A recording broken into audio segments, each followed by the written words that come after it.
আমি বলখালি দিঘি নালায়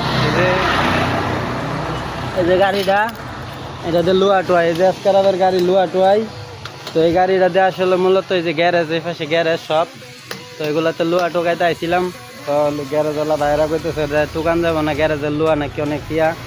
তো আমি কইলাম আমি কি চুর নাকি ভাই, আমি কি চুরি করে খামু? এগুলা টুয়াই খাই।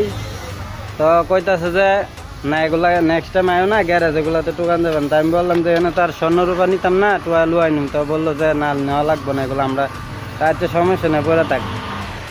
আমরা এই যে একটা টুয়াই যে এটার মধ্যে প্যারাক, লুয়া, বেলেট আরও বিভিন্ন ধরনের জিনিস থাকে, এগুলা মানুষের ক্ষতি করে। এই ক্ষতির জিনিসগুলো আমি টোকায় তুলি, কিন্তু এগুলা মানুষ আমার লগে আরও করে যে। তো এই জন্য আমরা বাঙালি যাতে এত খারাপ, কুকুরস্থ নিকৃষ্ট, আমরা ভালো কোনো কিছু দেখতে পারি না।